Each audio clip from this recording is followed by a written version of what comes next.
नमस्कार दोस्तों, मेरा नाम है आशुतोष मांडके और आप देखना शुरू कर चुके हैं डायनामिक इम्पल्शन। आज के इस वीडियो में हम बात करेंगे 18 मार्च 2024 के करंट अफेयर्स की।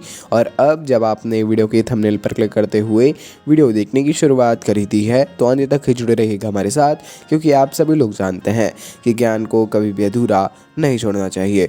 हाँ, हम छोटे वीडियोस के माध्यम से आपको पूरे दिन के करंट अफेयर्स को कवर करके देते हैं, जिससे आपका समय भी बचे और आसानी भी हो, इसीलिए अंत तक जुड़े रहिए। पहली जानकारी, मुंबई के वानखेड़े स्टेडियम में विदर्भ को 169 रनों से हराकर मुंबई ने रणजी ट्रॉफी 2024 जीत ली है।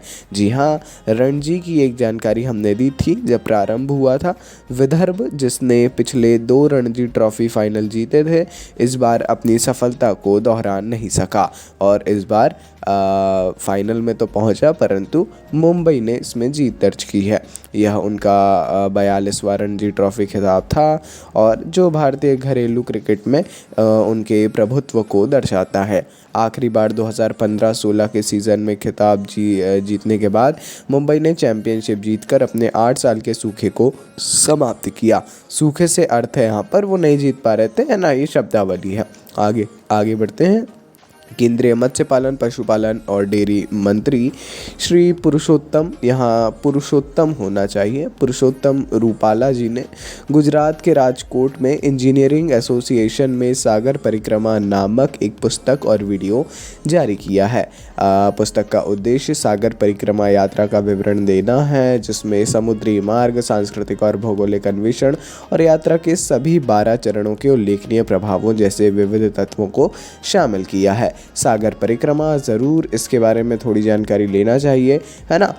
काफ़ी अच्छा है ये, और यदि आप इसको देखें तो आपको मेरे अनुसार तो अच्छा लगेगा, है ना। पूरा अगर समय ना हो, अगर समय हो तो पूरा ज़रूर पढ़िए, ना हो तो थोड़ा तो पढ़िए ही ज़रूरी है। आगे बढ़ते हैं। महाराष्ट्र सरकार ने महाराष्ट्र भवन के निर्माण के लिए श्रीनगर हवाई अड्डे के पास इजगाम में 2.5 एकड़ भूमि अधिग्रहण करने के लिए जम्मू कश्मीर प्रशासन से मंजूरी प्राप्त करके एक ऐतिहासिक कदम उठाया है ना। महाराष्ट्र सरकार अब महाराष्ट्र भवन के निर्माण के लिए वहाँ पर श्रीनगर हवाई अड्डे के पास में 2.5 एकड़ भूमि को उन्होंने शासन से भी उनको मंजूरी मिल गई है अधिग्रहण के लिए। यह पहल दोनों क्षेत्रों के बीच सांस्कृतिक और पर्यटन संबंधों को बढ़ावा देने की दिशा में एक सक्रिय दृष्टिकोण का प्रतीक है।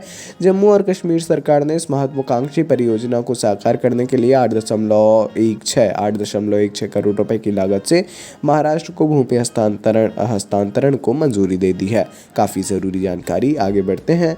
हाल ही में भारत के राष्ट्रपति ने प्रदर्शन कला के क्षेत्र में 94 प्रतिष्ठित कलाकारों को वर्ष 2022 और 23 संयुक्त पुरस्कारों सहित संगीत नाटक अकादमी पुरस्कार प्रदान किए हैं। ये पुरस्कार विभिन्न कला रूपों में उनकी महारत के माध्यम से भारत की सांस्कृतिक विरासत को समृद्ध करने में इन कलाकारों के असाधारण योगदान को मान्यता देते हैं और उनका जश्न मनाते हैं। काफ़ी ज़रूरी जानकारी है, ज़रूर इसके बारे में आपको पढ़ना चाहिए, है ना। 94 ये प्रतिष्ठित कलाकार हैं, इनको दिया गया है राष्ट्रपति जी के द्वारा, है ना। ठीक है जी। संगीत नाटक अकेडमी बहुत ही फेमस है और जैसा हमने बताया इंपॉर्टेंट है, तो पढ़ना तो है ही। आगे बढ़ते हैं। नवाचार को बढ़ावा देने और ऑटोमोटिव और इलेक्ट्रिक वाहन क्षेत्र को आगे बढ़ाने की दिशा में एक महत्वपूर्ण कदम में भारी उद्योग मंत्रालय और भारतीय प्रौद्योगिकी संस्थान रुड़की ने एक समझौता ज्ञापन पर हस्ताक्षर किए हैं। MHI ने 19.8745 करोड़ का अनुदान आवंटित किया है। अनुसंधान, विकास और कार्यान्वयन के लिए 4.78 करोड़ रुपए से अतिरिक्त उद्योग भागीदारों से परिवर्तनकारी परियोजनाओं में एक महत्वपूर्ण वित्तीय निवेश पर प्रकाश डाला गया। जाहिर तौर पर ये काफ़ी एक बड़ी बात है। भारी उद्योग मंत्रालय और IIT रुड़की, इन दोनों ने ही MOU किया है ना। इसका उद्देश्य मेनली ऑटोमोटिव और इलेक्ट्रिक वाहनों पर था। आगे बढ़ते हैं। भारत की केंद्र सरकार ने एशियाई विकास बैंक के सहयोग से देश के भीतर फिनटेक परिदृश्य को बढ़ावा देने के उद्देश्य से लिए $23 मिलियन के ऋण समझौते को अंतिम रूप दिया है। यह समझौता विशेष रूप से Gujarat international finance tech city के भीतर गुणवत्तापूर्ण फिनटेक शिक्षा और नवाचार तक पहुंच बढ़ाने का लक्ष्य रखता है। काफ़ी ज़रूरी जानकारी, इसके बारे में भी यदि आप लोग पढ़ें तो काफ़ी अच्छा होगा, है ना। आमतौर पर जब भी कोई विकास कार्य करने होते हैं तो शासन के द्वारा, अगर राज्य शासन को भी विकास कार्य करने होते हैं तो केंद्र सरकार के द्वारा ही आमतौर पर ऋण लिया जाता है ना। ऋण समझौता इसको कहा जाता है, किया जाता है अलग अलग उसके। ये हुआ है फिनटेक परिदृश्य को बढ़ावा देने के लिए। इससे आप समझ सकते हैं कि शासन फिनटेक के लिए कितनी ज़्यादा अभी तत्पर है और कार्य कर रही है। ठीक है, कुछ अभी ऐसी चीज़ें हैं जैसे एक फिनटेक है, ईवी का भी हमने लिया, ऑटोमोटिव का। इन प्रकार की जो चीज़ें हैं उस पर राज्य शासन के साथ साथ केंद्र शासन दोनों ही भारी प्रयास कर रही हैं।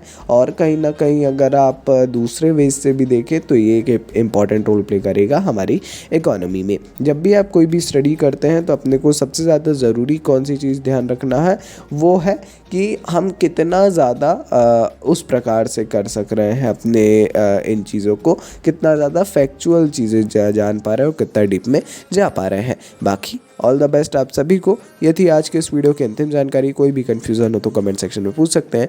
मिलते हैं अगले वीडियो में। नमस्कार। Dynamic impulsion.